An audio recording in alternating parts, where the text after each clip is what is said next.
Hello, this is your Brightline conductor speaking. We at Brightline have great news to share with you. We have just sold over $3.2 billion in unrated tax-free debt. That's right, $3.2 billion in private activity bonds. And the government gets none of it. So we at Brightline would like to tell our investors, bring me my money.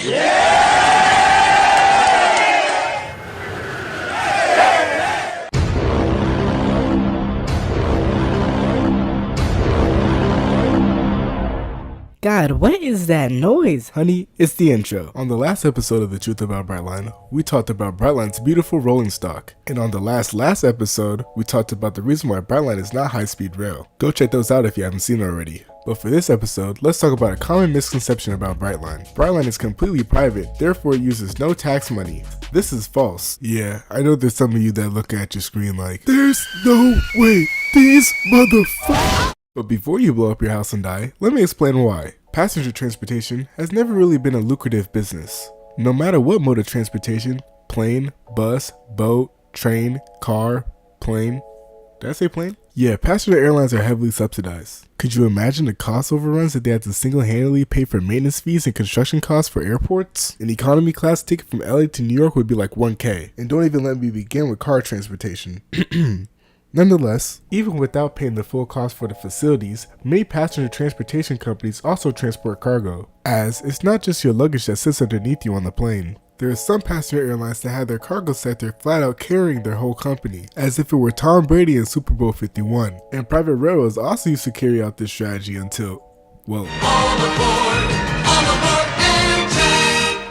until that. This is because passenger transportation inherently loses money. You might make profit on each trip, but the profit rarely covers the operational costs for the facilities and the infrastructure. Transporting cargo just so happens to be lucrative, and if you don't have a cargo sector or have a very small cargo sector, it's not surprising if the federal or local government ends up subsidizing your company, and it just so happens that Brightline falls directly under that category.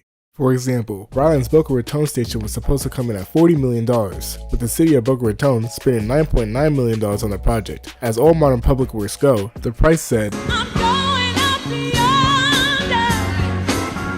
and increased to $56 million. Another one. With the FRA chipping in an additional $16.3 million to cover the cost. Oh, and there was $3.9 million spent on the beautification project. And that information goes to anybody who's peddling the Private companies don't face cost overruns argument. And that's just the tip of this iceberg. In addition to that $26.2 million from Boca Raton, another one. Miami-Dade County spent $76 million building the Aventura station. Oh, but we're not done there. Another one. Can't skip past that $684 million complex that Brightline's going to use for the Orlando expansion, which by the way was completely funded by the Greater Orlando Aviation Authority and Florida DOT. Another example, another one, though not sure it's still needed, is the $25 million federal grant that Brightline received to enhance safety around the crossings, with anticipation that this will hopefully stop Florida drivers. God.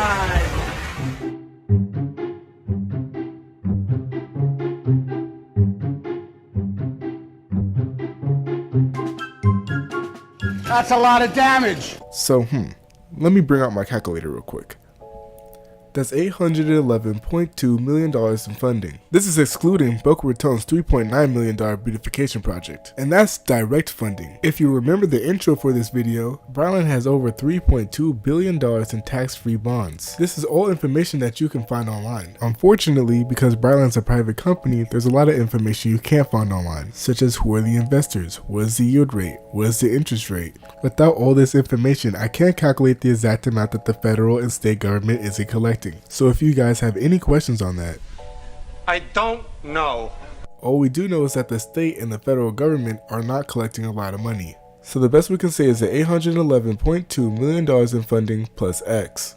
Just know that the value for X is massive and is somewhat dependent on whether or not Brightline is profitable. Regardless, the value of X will always exist, as this money was lent by investors, and Brightline will have to pay it back. And in all honesty, as much as it pains me to say this as a passenger rail advocate, Brightline could go belly up in a similar fashion to the old Auto Train Corporation. But then we'd probably just end up with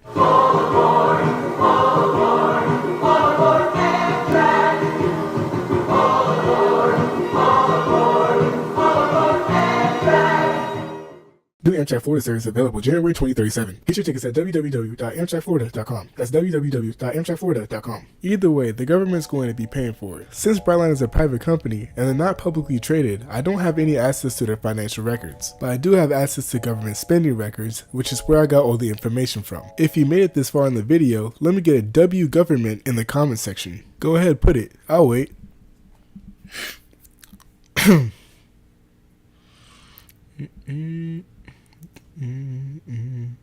You put it yet? De Kennedy says, W Transport Fever 2 gameplay. Thanks to Kennedy. I'll take what I can get. Okay. I need to highlight this. The government spending taxpayer money on projects that will benefit the taxpayers positively is not a bad thing. It's quite literally their job. We work, we pay taxes. They take the taxes and make it easier for us to work. Are you scared about being bombed while at work? Don't worry, we have the military and the police force. Are you scared about catching fire while at work? Don't worry, we have the fire department. These are obvious factors of our life that are subsidized and taken care of by the government. But what if it wasn't? Could you imagine your house is on fire and your dog Toby is stuck in your bedroom and the fireman turns around and says, $50 and I'll go in there. What? $50? That's alright, $50. But my wallet is with him in the bedroom. Oh, that's a shame. Let us know when you have the $50. Drives off. All I can say is you're probably going to need a dustpan the next time you see Toby. And you might think that example is extreme for a public transportation video, but it's not. Public transportation is a necessity for some people. Without public transportation, some people can't do basic things like go to work, go to school, go to doctor's appointments, or even see family. But most cases of public transportation in the US is so